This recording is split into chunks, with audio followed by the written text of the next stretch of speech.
rasa kalau melihat pasar keuangan memang akan sangat sensitif terhadap berbagai macam berita, terutama yang menyangkut mengenai PSBB.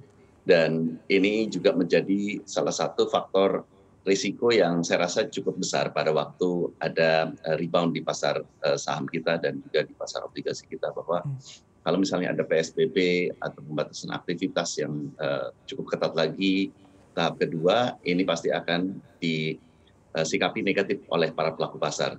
Dan diperkirakan dalam jangka pendek reaksi negatif ini masih akan terus berlangsung.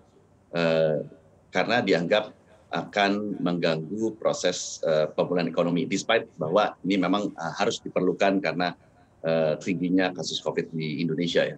Nah, saya rasa memang kalau dilihat dari situ, sektor dan saham yang bersifat siklikal seperti perbankan, retail, kemudian juga operator jalan tol ini berpotensi untuk mengalami profit taking. Nah, ini juga kita harus lihat lagi. Jadi tidak semua sektor juga negatif, tapi ada beberapa sektor yang juga bisa cukup defensif atau bertahan. Misalnya sektor seperti consumer ini juga masih bisa bertahan nih meskipun juga ada pelambatan. Nah, saya rasa ini memang kita lihat seperti yang sekarang, di mana IHSG pada hari ini turun hampir 4%. Ini merupakan proses dari knee-jerk reaction ya, atau reaksi cepat atau jangka pendek dari para investor.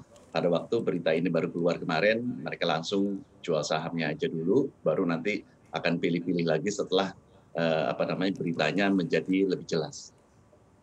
Baik, ini finansial sampai terus terkoreksi di 4%, Pak. Sektor perbankan kan dikenal juga sebagai jalan masuk utama, khususnya kalau kita berbicara mengenai equity market. Anda sendiri melihat sektor finansial dan juga perbankan seperti apa di tengah semakin masifnya net sell asing, karena big cap pun tidak luput dari aksi jual asing. Dari kacamata manajer investasi seperti apa sih? Oke, ya memang betul bahwa kalau dari sisi perbankan, aktivitas ekonomi ini akan sangat penting untuk bisa membuat positif dan negatifnya sektor tersebut. Karena kalau kita lihat pembatasan aktivitas ekonomi tentu saja akan menghambat dari aktivitas bisnis dan juga pembayaran dari pinjaman kepada bank. Kita sudah melihat bahwa pada waktu situasi masa pandemi dimulai di Q2 dan Q3, beberapa bank atau banyak bank melakukan restructuring terhadap pinjaman mereka. Ini dikarenakan bahwa para peminjam ini agak kesulitan untuk mengembalikan loan mereka.